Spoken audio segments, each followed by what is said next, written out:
किस विषय को लेकर आज प्रेस कॉन्फ्रेंस बुलाई गई है?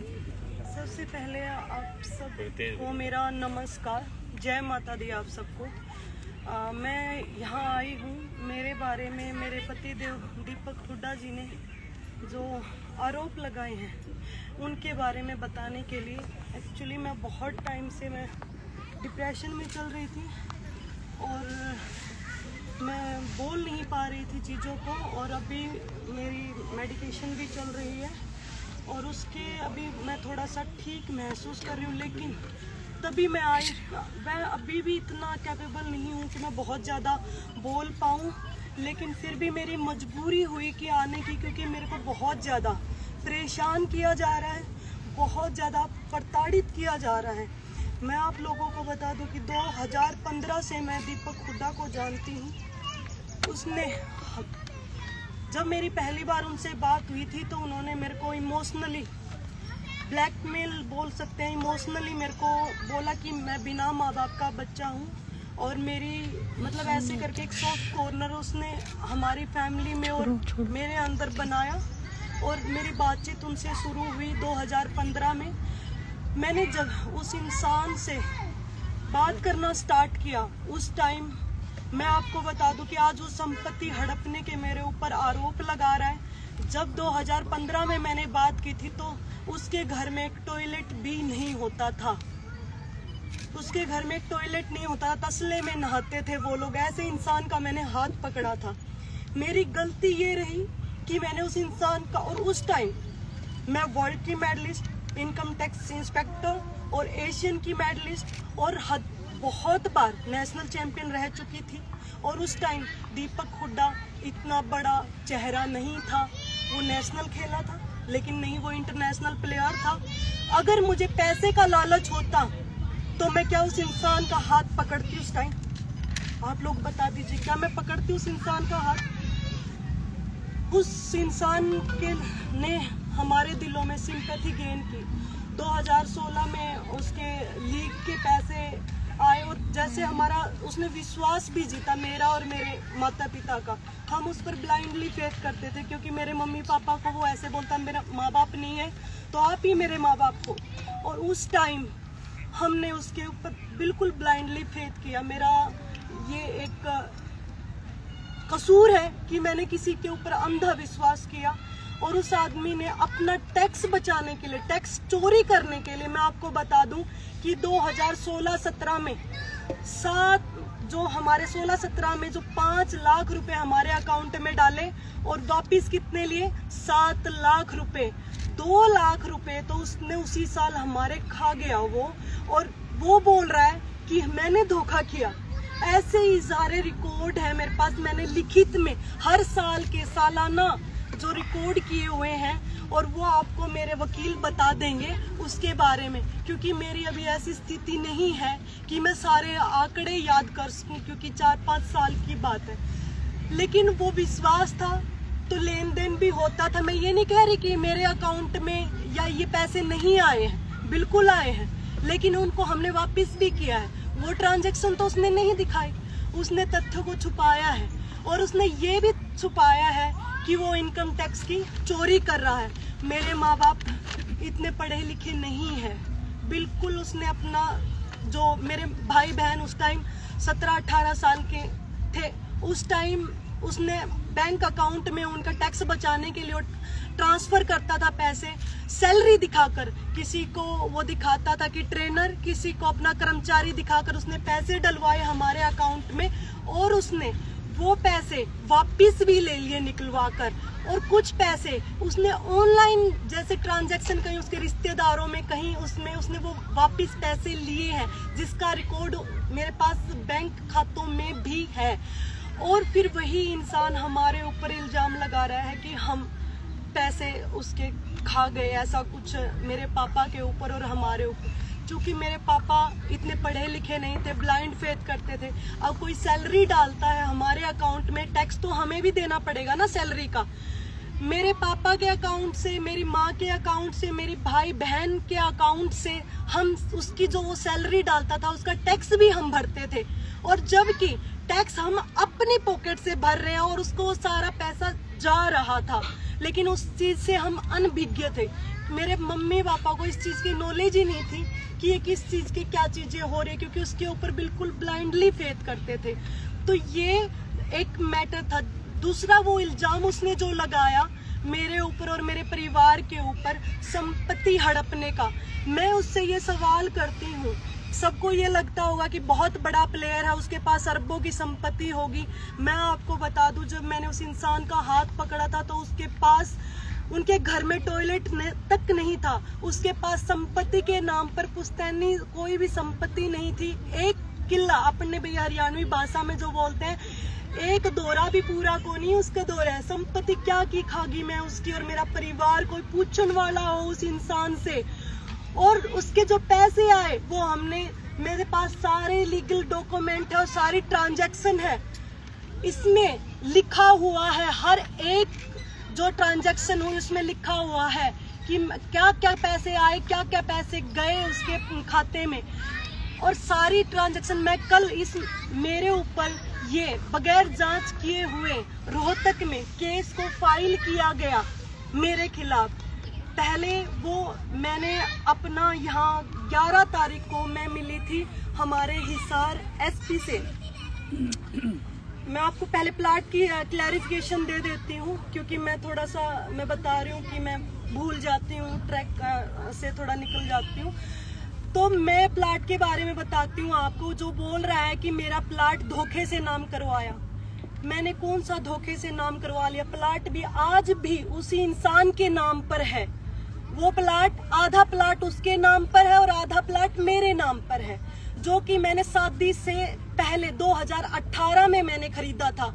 शादी के बाद नहीं खरीदा था कि जो उसकी संपत्ति होगी, ऐसा नहीं है। एज ए वाइफ मैंने उसकी कोई संपत्ति पर कभी कोई अधिकार, मैंने 100 रुपए भी कभी उस इंसान से नहीं लिए हैं। मैं आपको बता दूं, उस इंसान का मैंने 2018 में जब मैंने प्लाट लिया, मेरे प्लाट की सारी ट्रांजैक्शन मेरे खाते से की हुई है, वो खाता भी यहाँ पर है, उसकी सारी डिटेल मैंने रोहतक पुलिस को भी दी हुई है। तो वो प्लाट के पैसे मैंने दिए हैं, तो वो प्लाट आधा उसका कैसे हो गया? और बात जहाँ आती है धोखे की, तो मेरे प्लाट पर उस इंसान ने 67 लाख रुपए का, हमने टोटल का वो प्लाट लिया था, उसका 33.5 लाख उसके रुपीस थे। 33.5 लाख रुपए देकर वो आदमी मेरे से बगैर बताए, मेरे से साइन करके, गुड फेथ में साइन करवा कर 80 लाख रुपए उसने HDFC बैंक से लोन ले रखा, वो मेरे को बगैर बताए, और धोखा मैंने कर दिया। अब ये बताइए मैंने कैसे धोखा कर दिया? प्लाट मेरा होने के बावजूद भी उसने मेरे को गारंटर बनाकर गुड फेथ में साइन करवाकर 80 लाख रुपए वो इंसान, उसने 67 लाख रुपए का टोटल, जिसमें से 33.5 लाख रुपए उसने दिए हैं और जो उसके नाम भी है। तो धोखा मैंने कैसे कर दिया? मैं पूछती हूँ उससे, कैसे मैंने धोखा कर दिया? धोखा मेरे साथ किया है उसने, बगैर बताए 80 लाख रुपए आज भी वो लेकर बैठा हुआ है उस पे। और ये सारी ऑन रिकॉर्ड डॉक्यूमेंट्स के ऊपर मैं बातें बोल रही हूँ। और जहाँ अपने रिश्तेदारों के उसने जो पैसे लिए हमसे, जो उसके रिश्तेदारों के दोस्तों के खातों में ट्रांसफर करवाए हैं, जो पैसे उसने सैलरी के नाम पर मुझे दिए हैं, कैश भी लिए हैं उसने। कैश के अलावा आज भी मैं उस इंसान से ऑन रिकॉर्ड 20 से 30 लाख रुपए ऑन रिकॉर्ड भी मांगते हूँ। लेकिन उसने क्या किया, मेरे को बदनाम करने के लिए ऑन कि मीडिया में कुछ भी बोल दो, आपको है ना, आपको कोई भी सबूत देने की जरूरत नहीं है। उसने ये सोचा ताकि वो मेरे को बदनाम कर सके। और आजकल उसने अपना यूट्यूबर्स को बोलकर इनडायरेक्टली वीडियोस डलवा रहा है, कैंपेन चलवा रहा है। आजकल वो झंडे लेकर खड़े हैं कुछ कि आजकल तो लड़कियों का काम हो गया है, एलुमनी के लिए तलाक मांगती है। मैंने उस इंसान को ये सब चीजें होने से पहले, ये सब केस डालने से पहले, एसपी को एप्लीकेशन देने से पहले उस इंसान को ये बोला था कि दीपक, हम इतने साल इकट्ठे रहे हैं और मैंने तेरी इतने साल तक मारपीट बर्दाश्त की है, तूने मेरे साथ इतनी जो जात तक की है, मैं अब बर्दाश्त नहीं कर सकती हूँ। हम ऐसे करते, आप मेरे को तलाक दे दो, मुझे आपसे एक फूटी कौड़ी नहीं चाहिए। लेकिन मैं नहीं चाहती कि मीडिया में आए ये चीजें। और उस इंसान ने मेरे को बोला कि मैं आपको तलाक नहीं दूंगा, मैं आपको जान से मार डालूंगा। उसने मेरे को ये धमकी दी।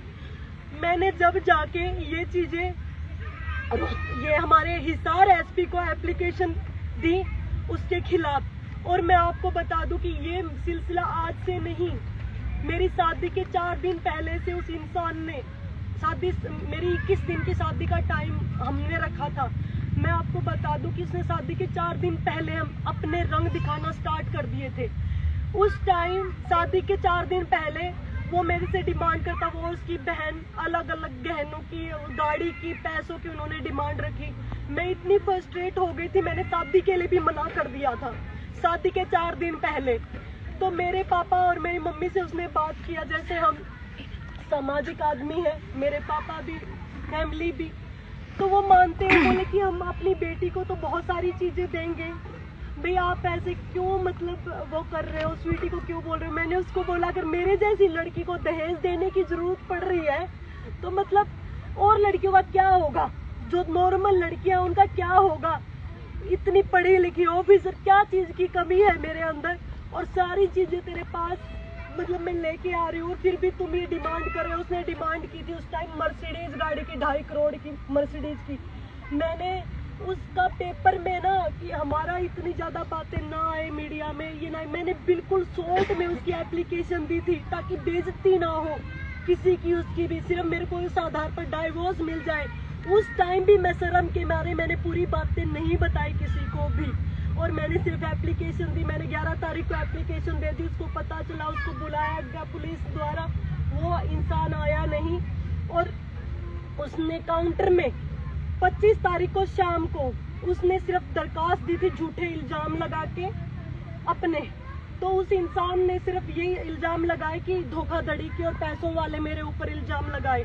और इसके बाद उसने कुछ उच्च अधिकारियों से मिलकर, कुछ उच्च अधिकारी उसका मदद कर रहे हैं, और उस उच्च अधिकारियों से मिलके उसने FIR दर्ज करवाई रोहतक में मेरे खिलाफ। उसमें मेरे बारे में बोला गया है, मेरे, क्योंकि लड़की के पास अगर कुछ नहीं मिलता तो उसको बोला जाता है बदचलन, जिसके अवैध संबंध होते हैं।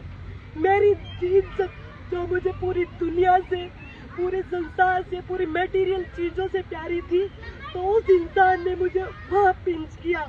उसको पता था कि मेरे को पैसे से कोई फर्क नहीं पड़ता, मेरे को किसी चीज से, कोई मटेरियल चीजों से फर्क नहीं पड़ता, मुझे तोड़ा जा सकता है तो सिर्फ और सिर्फ मेरे कैरेक्टर के बारे में बोल के और मेरे परिवार के बारे में बोल के। तो उसने मेरे परिवार के ऊपर झूठे आरोप लगाए, मेरे परिवार के बारे में, मेरी बहन के बारे में बोला कि 2 बैग मेरी बहन भर के घर से लेके गई, और मैंने चाकू से उसका सिर फोड़ दिया, चाकू से उसका सिर फोड़ दिया। कंप्लेन में उसने ये चीज लिखवाई है, सोते सोते। मैं पागल हूँ जो मैं चाकू से उसका सिर फोड़ दूँ। चाकू से या तो घाव होते हैं, और कहाँ वो मेडिकल है, कहाँ वो पुलिस ने झूठी जो FIR जो दर्ज की है।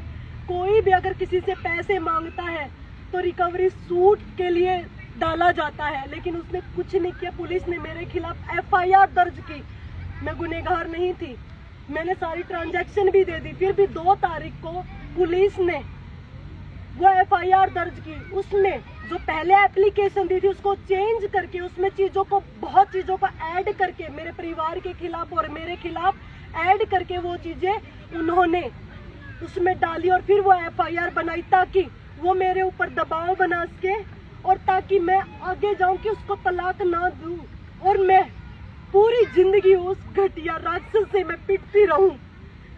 मेरे साथ बहुत ज्यादा उस इंसान ने, वो शादी के 4 दिन पहले जो उसने गाड़ी की डिमांड की थी, उसके बाद मेरे पापा ने मेरे सामने इमोशनल होकर बोला कि बेटा 4 दिन रह गए, कार्ड बट चुके, सारी चीजें हो चुकी, अगर हम अब शादी को तोड़ेंगे तो बदनामी होगी हमारी, जबकि मैंने मना कर दिया था। उसके बावजूद उस इंसान ने दोबारा शादी के लिए मेरे पापा मान के गाड़ी फॉर्च्यूनर देने के लिए उसको गाड़ी भी दी और सारी चीजें भी दी उसको, मेरे परिवार ने मजबूरन। और फिर भी उसको और उसकी बहन को सब्र नहीं आया। कौन से, मैंने FIR में तो सिर्फ ये लिखवाया है कि उसने गाड़ी एक मांगी। मेरी ननंद ने मेरे पास, मैं बता दूं, मेरी ननंद ने उसने समाज में भी कोई ननंद के लिए गाड़ी नहीं देता अलग से, वो मेरा उसके लिए भी मुझे टॉर्चर करती थी। क्योंकि FIR में मैंने सिर्फ मेरे पति को ज्यादा मेंशन किया था, क्योंकि मुझे किसी को बदनाम नहीं करना था, मुझे सिर्फ डाइवोर्स लेना था। सिर्फ इसलिए मैंने बहुत लिमिटेड चीजें उसमें मेंशन की थी।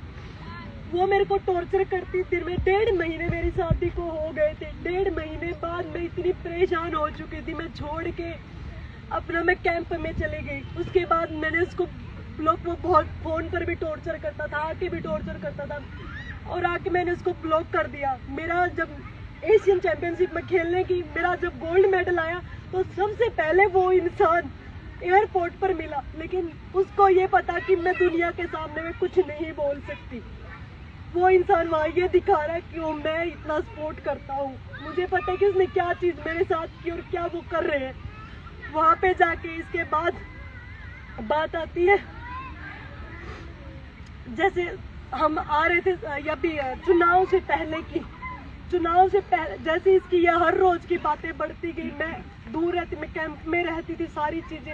अब चुनाव से पहले हम चंडीगढ़ से सीएम साहब से मिलके आ रहे थे, हम गाड़ी में थे, और हमारी इतनी बातें, मतलब जैसे वो मेरे को टॉर्चर करता था, सारी चीजें होती थी, मेरे से लिए असहनीय हो गया था। आते टाइम उसने गाड़ी में भी मेरे साथ मारपीट की। जो सबूत मैंने अपनी, जो हिसार पुलिस है उसको भी सारे सबूत दिए हुए हैं। मेरे साथ मारपीट होने के भी उसने मेरा गला दबाया और मेरे को मारने की वहाँ कोशिश की। मैं उसमें भी मैं भीख मांग रही हूँ कि मुझे छोड़ दे। तुम इसलिए मेरे को टॉर्चर कर रहे हो कि मैं शर्म के मारे, मेरी माँ बाप की इज्जत के मारे तेरे से भी मैं डाइवोर्स नहीं ले सकती, इसलिए तुम मेरे को इतना ज्यादा टॉर्चर कर रहे हो। तो फिर उसने मेरे को छोड़ा नहीं और मेरे को वो टॉर्चर करता रहा। फिर उसके बाद जैसे मेरे मामा जी आते, वो एकदम से बातें बदल जाता है और वो फिर मेरे को दबाव बनाता है। वो ऐसा इंसान है, बोलते बोलते एकदम से चेंज हो जाता है। इतना साइको आदमी है वो। मुझे पता है कि एक बार जब उसको रोने के लिए बोल दिया जाए, जब भी वो रो देगा। जब उसको उसे रोते रोते हंसने के लिए बोल दे, रो के हंसता रहता है। मेरे को मार मार के वो आदमी हंसता था। मुझे नहीं पता, मुझे नहीं लगता कि कोई नॉर्मल इंसान किसी को दर्द देके खुश होता होगा। मुझे नहीं लगता कोई, क्योंकि नॉर्मल इंसान किसी के दुख में दुखी होता है, सुखी नहीं होता है, हंसता नहीं है। वो मेरे को मार मार के हंसता था। तो चुनाव से पहले जो चंडीगढ़ से हम आ रहे थे, उसने मारपीट की। मैंने जाने से घर वालों को सख्त मना कर दिया था। और मैं आपको बता दूं, उससे पहले 2022 में मैंने सुसाइड अटेम्प्ट किया था उस इंसान से, इतनी परेशान होकर। और उसके बावजूद भी फिर भी मैं उस इंसान के साथ रही, क्योंकि मेरे घर वालों का दबाव इतना ज्यादा था मेरे ऊपर कि मेरे घर वाले भी ये बोलते थे, कोई नहीं बेटा, बसा ले, कोई नहीं, आदमी सुधर जाते, नहीं वो होगा, कोई बात नहीं बेटा। पंचायतें हुई, हजारों पंचायतें हुई हमारी, और उन पंचायतों में हमेशा मेरे को बोला जाता था कि मैं ना बोलूं। मैं चुप भी रही। मैंने उसके जुल्मों के खिलाफ आवाज उठाना भी बंद कर दिया। मैं बैठकर कोने में मैं माता रानी का नाम लेती रहती ना, तब भी वो इंसान मुझे छोड़ता नहीं था। तब भी मुझे बुरे तरीके से मारता था। एक चाय पीती थी ना, उससे आवाज आ जाती। जब भी वो इंसान मुझे बुरे तरीके से मारता था, वो ऐसा इंसान, मुझे नहीं लगता कि कोई नॉर्मल इंसान ऐसे किसी के साथ जाती कर सकता। ये सब चीजें मैं बर्दाश्त करती रही, ये, और मेरी बर्दाश्त की सब चीजें बाहर हो गई। इलेक्शन के बाद अभी 27 तारीख को भी, और उससे पहले मारपीट मेरे साथ हुई, तो मैं सब चीजों से मैंने सुसाइड अटेम्प्ट किया और उसमें मैं बच गई। और मेरे घर वालों ने मेरे को बोला कि अगर तुम मर गई तो हमारे पास अब क्या है। तो उन्होंने बोला कि कोई नहीं बेटा, तू छोड़ दे, अब हम तेरे को कुछ नहीं कहेंगे। इलेक्शन से पहले मेरे घर वालों ने मेरे को ये बोलकर भेजा था कि अब उन्होंने, उसके दोस्तों ने और उसने और जो पंचायती जो आदमी थे, उन्होंने मेरे को विश्वास दिलाया कि ये तेरे साथ मारपीट नहीं करेगा। उन्होंने विश्वास दिलाया और बोले अगर मारपीट की तो मैं तुम्हें डाइवोर्स म्यूचुअल कंसेंट से दे दूंगा। उसने ये बात की हाँ भरी, तो मैं उसके साथ में गई, लेकिन वो बिल्कुल भी सुधार में नहीं आया वो इंसान। उसने वही रवैया रखा और मैंने दोबारा जब सुसाइड के लिए अटेम्प्ट किया, उस टाइम मेरे घर वाले भी टूट गए। लेकिन मैंने ये चीजें कभी किसी को नहीं बताई, क्योंकि किसको मैं बताऊं, अगर बताऊंगी तो इसमें उसको ये लगता रहा कि ये थाने में जाएगी नहीं, पंचायतें होगी तो पंचायतों में बस तुम ड्रामे करना कि माफी मांग लेना, माफी मांगने के बाद तेरे को बार बार ये भेजते रहेंगे और ये इज्जत के मारे थाने में नहीं जाएंगे।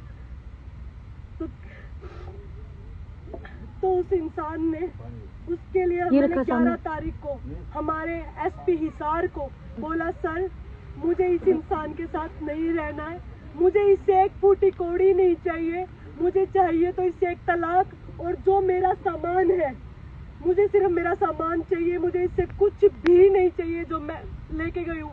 वो सामान की मैंने लिस्ट भी आधी दी हुई, मैंने वो भी पूरा नहीं दिया हुआ, मैं आपको बता दूं। मैंने सिर्फ ये चीज बोली और मेरे को 1.5 महीना हो गया, मेरी इसके ऊपर कोई कार्रवाई नहीं हुई।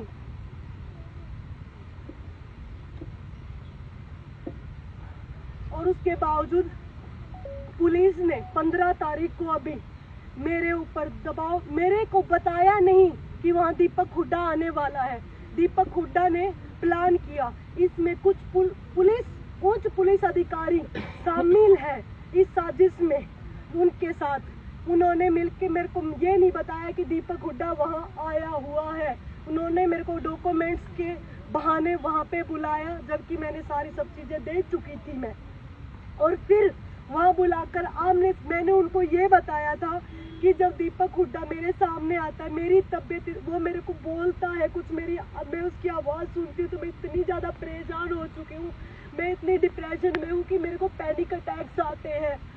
और वो इंसान आया और वहाँ उसने ऐसे ही गंदा गंदा बोलना स्टार्ट किया, और उसने मेरे को एक वीडियो दिखाया फ़ोन में, और वीडियो को देखने के लिए मैं बोला कि दिखाओ कहाँ है वीडियो। मैंने उसके हाथ से सिर्फ फ़ोन लेने के लिए वो किया था, और उसी ने सिर्फ ये बात हुई थी, वहाँ पे पुलिस वाले भी, सब चीज़ें थी, वहाँ का CCTV कैमरा रिकॉर्ड आप निकलवा कर दे सकते हो। वहाँ मेरा पापा और मेरे मामा तो अंदर मौजूद भी नहीं थे, जिनका इन्होंने नाम भी लिखवाया हुआ है इस FIR में।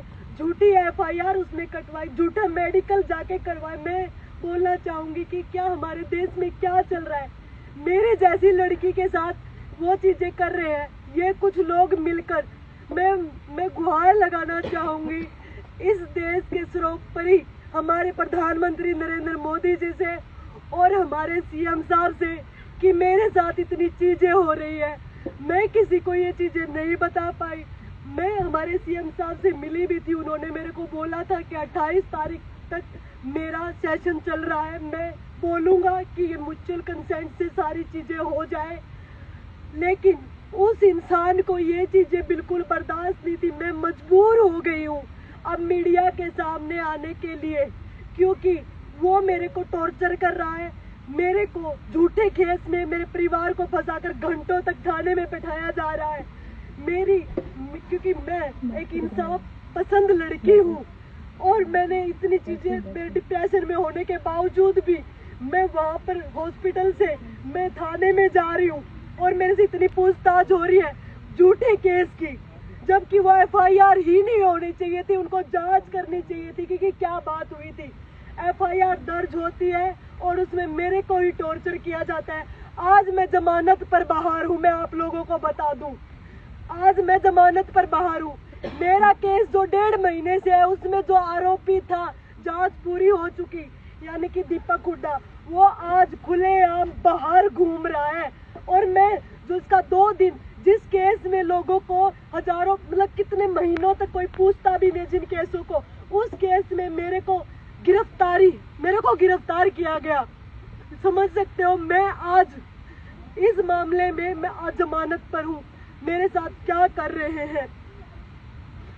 इसमें मैं, अगर मेरे को आने वाले टाइम में अगर कुछ हो जाता है या मैं मर जाती हूँ या कोई मेरा एक्सीडेंट या कुछ भी किसी भी उससे, या मेरे को कोई अटैक आ जाता है, मैं मर जाती हूँ, तो मेरी मृत्यु का कारण सिर्फ और सिर्फ दीपक हुड्डा और यहाँ का SP हिसार होगा। क्योंकि मैंने 1.5 महीने पहले SP हिसार को मैंने सारी अपनी चीजें लिखित में मैंने ये बोला था, मुझे कुछ नहीं चाहिए उस इंसान से, मुझे सिर्फ डाइवोर्स चाहिए। लेकिन सभी लोग सभी पुलिस वाले उच्च अधिकारी, कुछ उच्च अधिकारी रोहतक के भी और हिसार के भी मिलके मेरे ऊपर दबाव बना रहे हैं कि मैं डिप्रेशन में आऊं और डिप्रेशन में आके फिर मैं दोबारा से दीपक हुड्डा को मेरे को आमने सामने बिठाया जाए और फिर मेरे को अटैक आए। और अभी मैं आपको एक बात और बता दूं कि मेरा केस जिसकी जांच पूरी हो चुकी थी उस केस को ट्रांसफर कर दिया गया है सिविल थाने में। ये बात मुझे आज सुबह अखबार से पता चली, जबकि मेरा केस है। मुझे ये चीज पता होनी चाहिए सबसे पहले कि मेरा केस ट्रांसफर कर दिया गया है।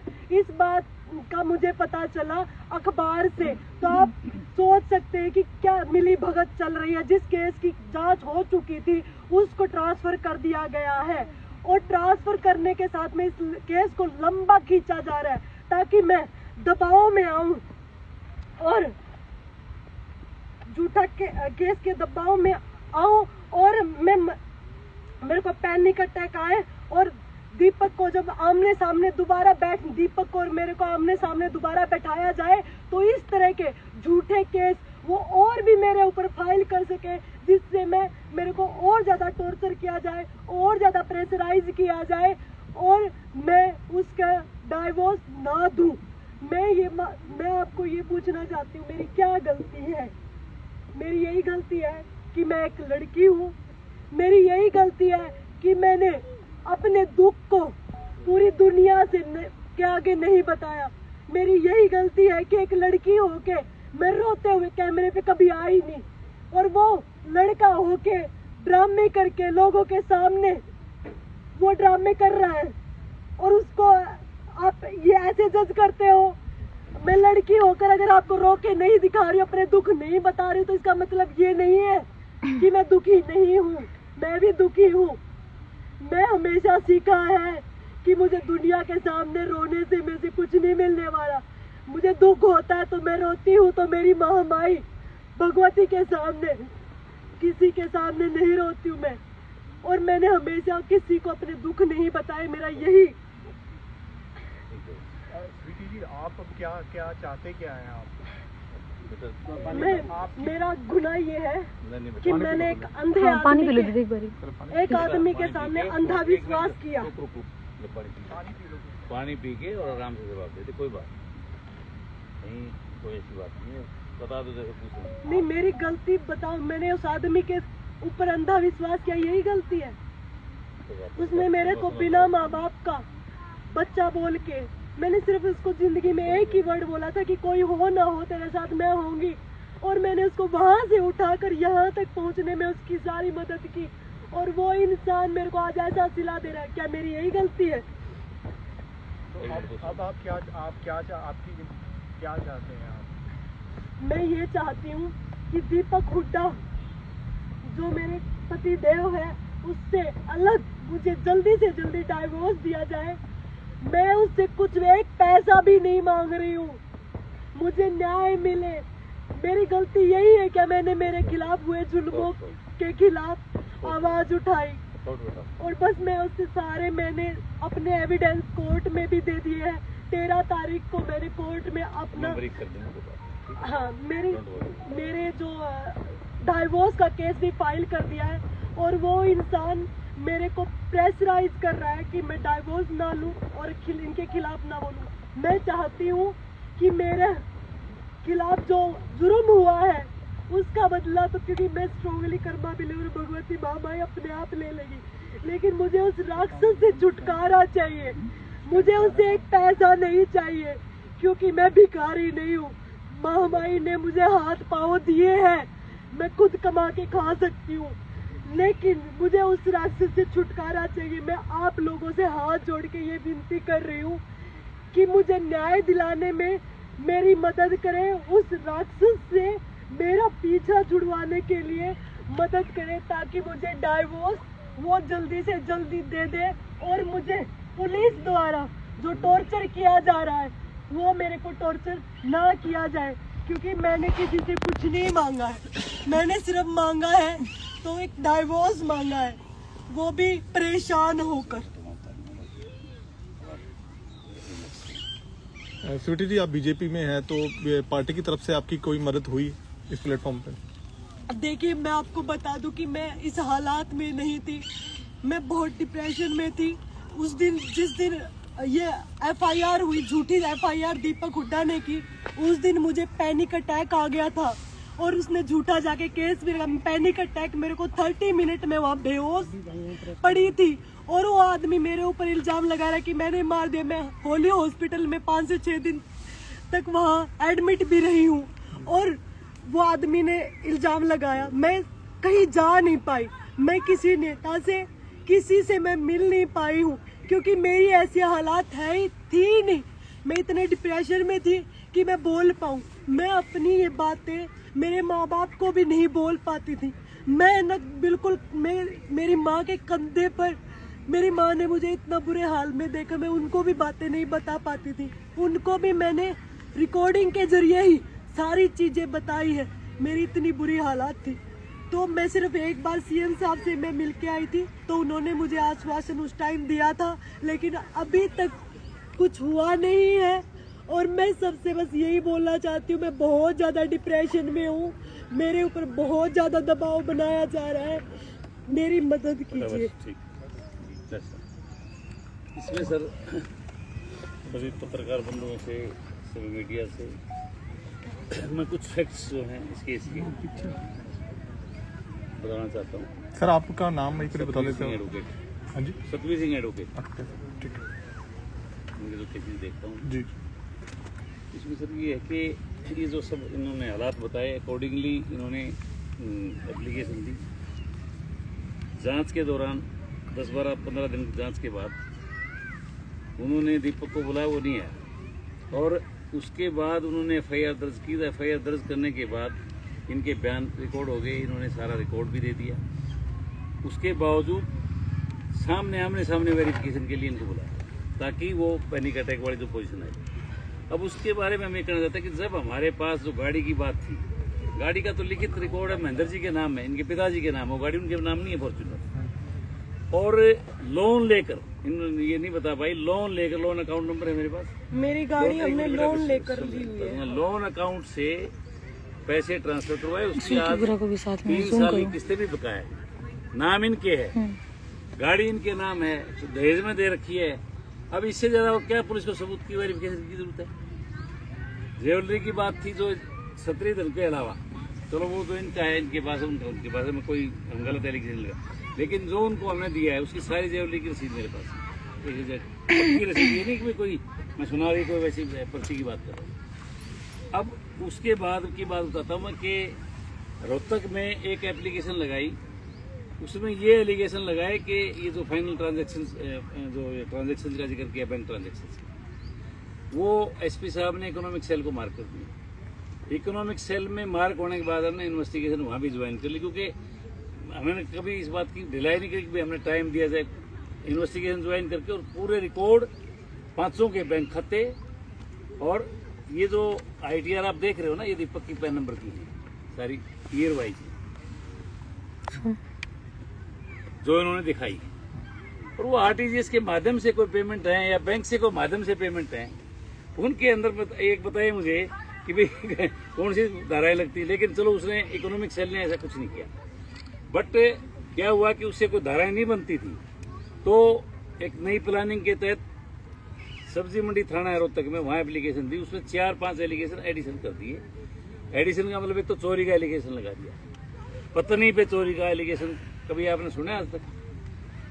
उस घर की मालिक है और उसके ऊपर उसका पति चोरी का आरोप क्या लगा रहा है कि उसकी बहन 2 बैग ले आई, बिना इजाजत के आई और 2 बैग भर के लेके, बैगों में क्या सामान है कोई उसका विवरण नहीं है।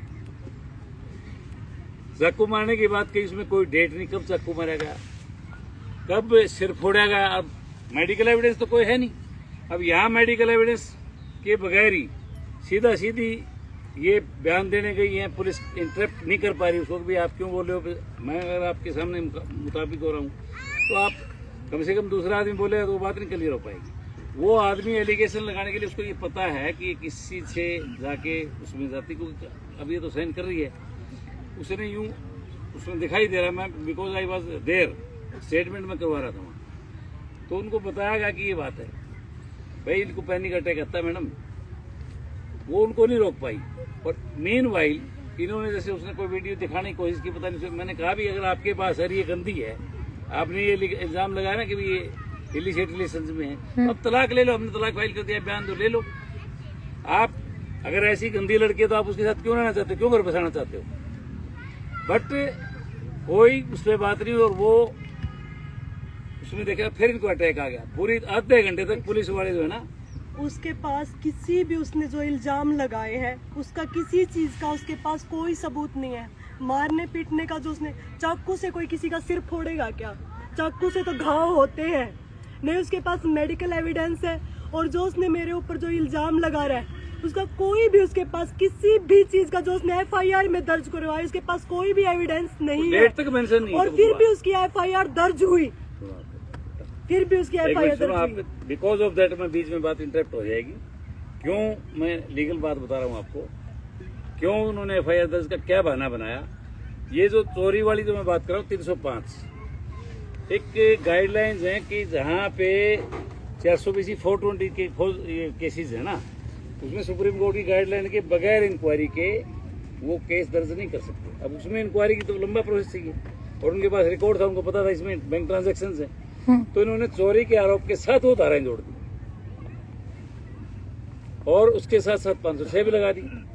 तो कहने का मतलब मेरा ये हुआ कि देखो कितनी वाइजली काम हो रहा है। और इनकी गाड़ी के पक्के सबूत में आप लोग देखना चाहें, प्लॉट के देखना है, प्लॉट की बात देख लीजिए। प्लॉट के एलिगेशन लगाया, प्लॉट जो है 2017 में इन्होंने खरीदा था, 20 लाख की पेमेंट कर दी, 67 का टोटल खरीदा, 50% बैंक ट्रांजैक्शन है कोई। और फिर रजिस्ट्री में कौन उपस्थित हुआ है? रजिस्ट्री में वो ही हुआ है, रजिस्ट्री में ये नहीं गई, रजिस्ट्री में भी वो तहसील में रजिस्टर होगा। और वो कह रहा है मेरा नाम इन किसी तरह से, मेरे नाम सरकारी विभाग में अपने आप नाम करवा लिया, अपने नाम करवा। कैसे हो सकता है? आप साहब जानते हैं कि गवर्नमेंट में रजिस्ट्री हो सकती है ऐसे, या हुडा में कोई जाके, मैं भी इतनी साल रहा हूँ हुडा में, कोई ये कह सकता है कि हुडा में बगैर पेमेंट दिए, बगैर कोई डॉक्यूमेंट्स दिए, बगैर कोई TP के, बगैर हियरिंग के प्लॉट किसी का नाम हो जाएगा? और वो भी हाउ इट कैन पॉसिबल? और वो भी आता। और फिर उसी प्लॉट पे कहाँ से लोन लिया उसने? पानीपत से। और एड्रेस कहाँ का दिया? जयपुर का। ये है मेरे पास लोन रिकॉर्ड से 79 लाख उनके अकेले, एक तो ज्वाइंट अकाउंट में जाते, ज्वाइंट अकाउंट में नहीं गए, उनके अकाउंट में गए। अब ठग लिया हमने प्लॉट, मतलब हाउ इट कैन पॉसिबल? को पूछने वाला नहीं है। सर एक चीज पूछना चाहूंगी, जैसे शादी से पहले ही दीदी आपने बताया कि आपकी प्रॉब्लम क्रिएट हो गई थी, तो इतनी इन्वेस्टमेंट आप बता रहे कि आपने करी है, तो वो आपने क्यों करी? पहले नहीं सोचा समझा कि भाई बाद में जाके रिश्ता बिगड़ भी सकता है, जो अब हालात बने हुए हैं? 4 दिन पहले मैंने बताया, 4 दिन पहले मैंने बताया था जब उन्होंने वो डिमांड की। बट वो अपने सामाजिक में मैंने बताया आपको, लड़कियों को हमेशा ये बोलते कि कोई बात नहीं, देना है हमें, ये सारी चीजें करना है, कोई बात नहीं, कर देंगे। क्या पैसे, क्योंकि मेरी फैमिली के लिए और मेरे लिए पैसे मायने नहीं रखते, रिश्ते मायने रखते। खुश हो जाएगा तो कोई बात नहीं, हम दे देते हैं, ये कोई चीज ही नहीं है, पैसे कोई मायने नहीं रखते अगर इंसान खुश हो। 2015 से आप जानते हो, 2022 में आपने शादी करी, क्या इन बिटवीन 2015 टू 2022 कभी आपके बीच में कोई लड़ाई झगड़ा? क्योंकि आप तो एक इवेंट में मिले थे, चीफ गेस्ट मिले थे। आपको बता दूं, देखो छोटे मोटे लड़ाई झगड़े सब में होते हैं जी, ऐसा नहीं कि कभी नहीं हुए, मैं आपको ये नहीं बोलूँ। ज्यादा रहती थी, हमारी बातें फोन पर ज्यादा होती थी, और फोन पर भी जैसे इंटरनेशनल की टाइमिंग अलग अलग होने की वजह से हमारी बातें भी बहुत लिमिटेड होती थी, क्योंकि मेरा भी ट्रेनिंग टाइम रहता था बहुत कम। मतलब की बात मैं बता रही हूँ, उसने पाँव पकड़े हैं, लिटरली वो रोया है और सारी चीजें उसने की है। उस टाइम में उसको माफ करती गई और मैं उसके साथ जाती गई, लेकिन जब मेरे परिवार के सर CCTV फुटेज भी तो सबमिट करवाई गई है ना? CCTV फुटेज दीपक हुड्डा ने सबमिट करवाई है। मैं भी वही बात बता रहा हूँ। हाँ जी, CCTV जो उसमें पैनिक अटैक दिखाई दे रहा है। हाँ, और उसके बाद तो पैनिक अटैक पे सरेआम दिखाई दे रहा है, और आधे घंटे में पुलिस मशक्कत, और हम लोग जो है ना इसके हाथ पांव में चलते, इसको पसीना आ रहा, पानी पिलाते, हमें तो ये था कि पता नहीं क्या होगा। और ऐसे तो मेरा खुद कहा कि जी मेरी तो, मैं तो लाइफ में आमने सामने वाली सबसे बड़ी गलती में, मैं तो ये चाहती थी कि इनका कोई समझौता हो जाए। मैंने कहा जी बता तो दिया था आपको, भाई ये पोजीशन है। जो आदमी एलिगेशन आपके सामने लगा रहा है और वो उस लेडीज के साथ रहना चाहता है, घर बसाना चाहता है, आप बताइए, आप इस बात को मानेंगे? इस बात तो क्या मामले की क्या किसी और जिले के उच्च अधिकारी से जांच की मांग करते हैं? हाँ, हम आईजी साहब से कल रोहतक से मिलेंगे। कल आईजी रोहतक से मिलेंगे और ये फैक्ट एंड फाइंडिंग हम वैसे तो जब एक इंक्वायरी दे दी उनको तो वो इंक्वायरी तो ही नहीं कंक्लूड, उससे पहले एफआईआर भी कर दी क्योंकि धारा 305 लगा दी उस वाली चोरी की लगा दी। चोरी में भी ये नहीं बताया कि क्या चोरी हुई, ना ये बताया कि चोरी में सामान क्या था, किस तारीख को हुई, और सीसीटीवी लग रहे हैं वहाँ और ये मौजूद है वहाँ। तो इसार के मामले का क्या रहेगा? हिसार के मामले में देखो हम गवर्नमेंट से करेंगे। अब 28 सेशन तक तो हम देखो सीएम साहब ने कहा है कि भाई वो बिजी हैं, तो टाइम लेके जाएंगे, बताएंगे, नहीं तो उसके बाद फिर कोई न्याय की। इनसे बड़े भी अधिकारी होंगे इसार में, क्या उनसे नहीं मिलोगे? नहीं, आईजी से मिल देंगे। सुनो आप, अभी हमें पता नहीं था और ये डिप्रेशन में थी, और डिप्रेशन में होने के बावजूद हम किस अफसर से मिलेंगे जब हमारी मेंटल स्थिति ही नहीं है कि किसे क्या बताएंगे। ये एडमिट थी 4 दिन, तो छुट्टी होने के बाद में इनको अरेस्ट भी कर लिया सही है। उसी मैटर में। 323 के मैटर आप सब जानते हो, हजारों केस थानों में पड़े हैं, और एक इंटरनेशनल प्लेयर जिसने गोल्ड में मतलब भीम अवार्ड मिला, अर्जुन अवार्ड मिला, उसको अगले दिन गिरफ्तार कर लिया जाता है। सर सीसीटीवी फुटेज तो फिर आपको यहाँ पे प्रोवाइड करवानी चाहिए थी मीडिया वालों के मैडम सामने हमने भी। अप्लाई कर सकते हैं, वो पुलिस ना दे तो हम क्या कर सकते हैं, वो बियॉन्ड कंट्रोल है। हाँ आप भी कर सकते हो कि दिखाइए एसएसपी साहब, उनसे प्रश्न कर सकते हो जी। कि दिखाइए। कोर्ट के थ्रू तो ले सकते हैं आप एप्लीकेशन? कोर्ट के थ्रू तो लगा दी ना हमने। अब देखो सब कोर्ट में संडे सैटरडे होता है, कभी आज डेट लगी, कभी वो कल डेट लगी, वो चीजें होंगी, बट वो टाइम तो लेंगे ना, it will take time. Ma'am कोई दीपक हुड्डा के खिलाफ कोई प्रूफ आपके पास, कुछ वीडियो या कुछ इस तरह का है? ऑडियो रिकॉर्डिंग वगैरह कुछ भी? रिकॉर्डिंग या कुछ? वीडियो भी दिया, ट्रांसक्रिप्ट भी दी है, वो उसमें दिया हुआ है, हमने थाने पुलिस में को दिया, दे रखे हैं। पुलिस को दिया हुआ, वो सारी चीजें हमने दी हुई है। इसीलिए तो हम बोल रहे हैं, मेरे को जो मेरे पास मार पिटाई जो की है उसके, और जो मेरे साथ जो गंदा जो मेरे को बोलता है, मेरे को टॉर्चर करता है, मेरे को मारता है, उसका मैंने सारे सबूत मैंने पुलिस को दिए हैं। उसके बावजूद भी उस पर कोई कार्रवाई नहीं हुई। ये चीजें चल अब आप देखिए रिटर्न में ये मेरे पास है लोन की स्टेटमेंट, लोन पे गाड़ी ली, लोन की किस्तें हम भर रहे हैं, वो गाड़ी उसके कब्जे में महेंद्र जी के नाम है, वो गाड़ी किसकी है, और पुलिस हमसे सबूत देने के बाद फिर वेरिफिकेशन करिए आमने सामने बिठा के। आप इससे ज्यादा अंदाजा क्या लगा सकते हो? कोई बात मुख्यमंत्री से मिलेंगे आप? हाँ, उसके बाद मिलेंगे। लेकिन उससे पहले उसने मेरे को इतना मजबूर कर दिया है, घर पे पुलिस आ रही है, और इसलिए प्रेशर मतलब ये बनानी चीजें पड़ी है। इसने सारे मुझे, क्योंकि मेरे ऊपर बहुत ज्यादा प्रेशर है। क्या पता मुझे कल को मेरा को कुछ हो जाए और मेरा वो कोई मतलब मेरे को मार डाले या मेरे को कुछ हो जाए, तो इसकी वजह से मैंने ये, क्योंकि उसने मेरे को जब मैंने डाइवोर्स मांगा था, उसने मेरे को ये बोला था कि मैं तेरे को डाइवोर्स नहीं दूंगा, मैं तेरे को मार डालूंगा, और ये बात वो कर भी रहा है, मेरे को टॉर्चर कर रहा है मेंटली। उसको ये पता है कि मेरे को पैनिक अटैक्स आ रहे हैं, मेरे साथ ये चीजें हो रही है, कहीं कल को मेरे को अटैक में मैं कहीं मेरे को इतना ज्यादा हो जाए कि मैं मर जाऊं, तो इसलिए कि ताकि लोगों को भी पता चले कि हाँ ये चीजें हुई थी, क्योंकि कल क्या पता वो सबके साथ मिलकर सबूतों को भी इधर उधर कर दे, कल को पता नहीं क्या चीजें हो। इसीलिए मैंने ये प्रेस कॉन्फ्रेंस रखी है। ठीक है, फिर भी कोई डॉक्यूमेंट देखना चाहिए, each and every transaction. Sir जो राइट इन्फॉर्मेशन आपने, उसमें ये किया, दूसरे थाने में ट्रांसफर हो गया, सब स्क्रिप्टेड लग रहा है हमें तो। ये तो स्वाभाविक है साहब, एक बताओ 1.5 महीने हर लड़के को, डिले। जनता को सबको पता है कि क्या होने लग रहा है। Sir are you a journalist? कि एक inquiry Are you a journalist? दूसरे को दे दी, दूसरे से तीसरे को दे देंगे, और क्या करेंगे? Madam So you don't have right to ask questions, sir. This is press conference. This is not a joke. दीपक हुड्डा के खिलाफ जो सबूत क्या वो आप मीडिया से भी साझा करना चाहेंगे? हाँ जी, वो जो सबूत आप कह रहे हैं कि हाँ, दीपक साझा करना चाहिए। वीडियो को वीडियो प्रूफ है, वीडियो वाला का जो He's speaking. हाँ, दे देंगे।